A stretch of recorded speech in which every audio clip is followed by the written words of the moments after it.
Good afternoon, guys. Welcome back to my channel. I'm Ivan Khal. Hojik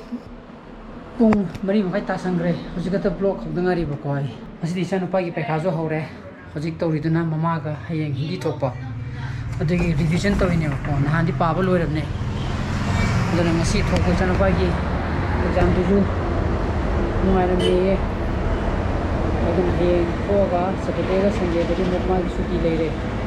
Saturday se nung milaw din leiba milan nabi habra adu gana suti dere adana si revision to bulu ra gadi lor ke hane adana ngarang gi blog tu ju sik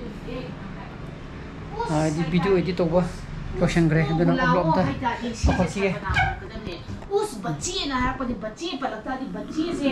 हम film अदन याम तीन महीने minute तरुक मुतंग सांगे बको अदन याम थुना upload तो बने न खले मिनट 10-15 गुमा संगत रखंग देखो स्पीड से आई मतम जे आईदी ngarang gi blog sam tie lebo अदन सु वेटिंग ने तक तक सक का दी अदन मिनट 30 मुक्ति संग दुमा लेको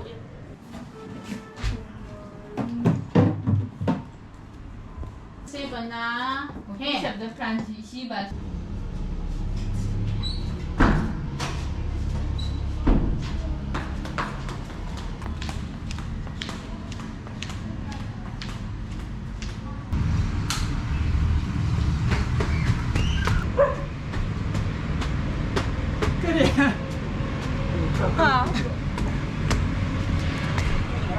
करे thorough Shaatlamme ne bangana pumjang gre oh pumjang mai pumjang mi matam tero mani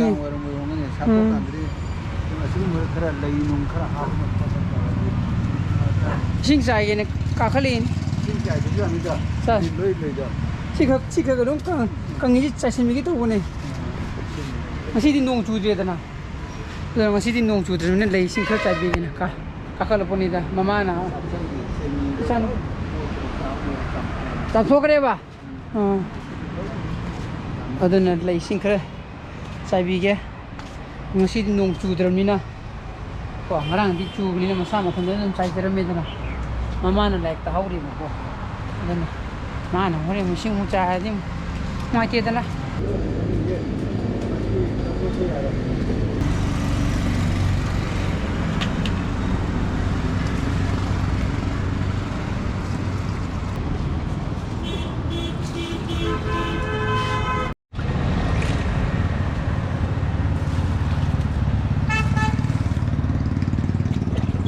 이제 Fajana 살래 메니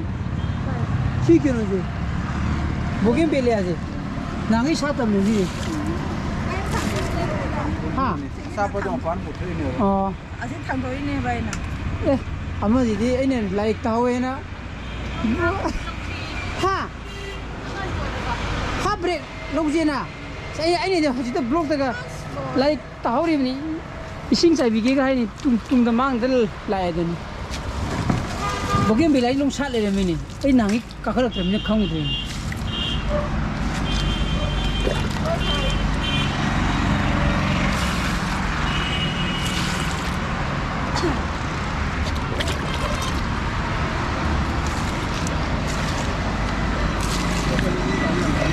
ha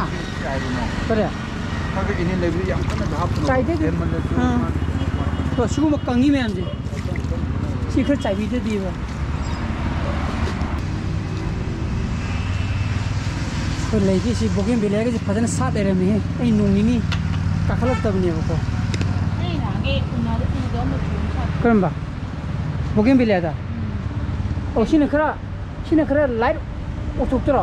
सी पिंक ते गया सी जिनीदा किसी को तो लांग दे अंगो वो के लांग सी जा लांग ई सिने पिंक हाय का सी रो फाय कर लांग है ना सी की मसू जिनीदा सी लाइट ओ थोक्तरा अदन बोगेम बिला को दुं सात रे में आइने हजिन आइदि नोंनि नि हमनि सुरे बो काराक त बको हजि हतक नों चुगि बतो मोदा फजना सातोक ले रे में मणिपुर के कुछ अलंकियों होगी खिलाड़ियों के नाम है थोइबा नीलकमल सिना कोई मोरे जी ko chi la tu ne ba ko mosquito repellent do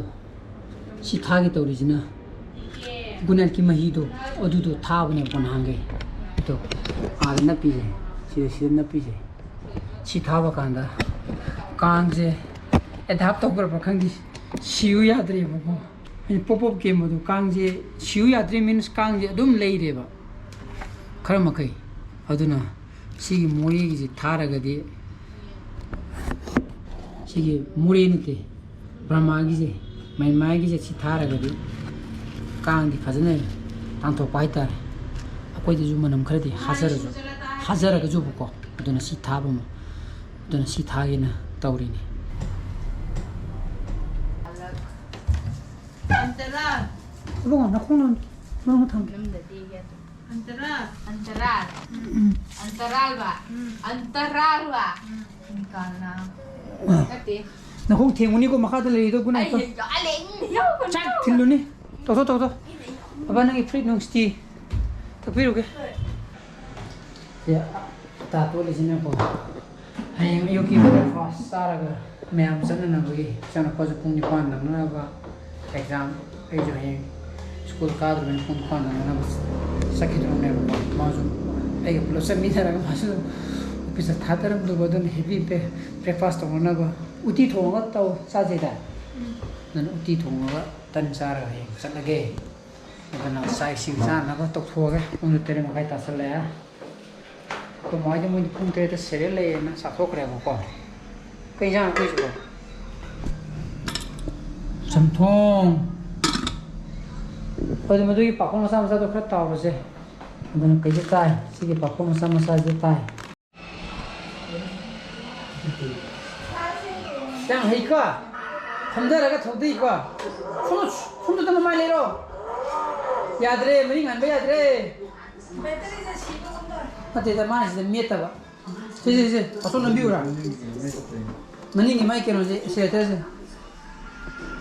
था ये थरो ने मैं ले रो ने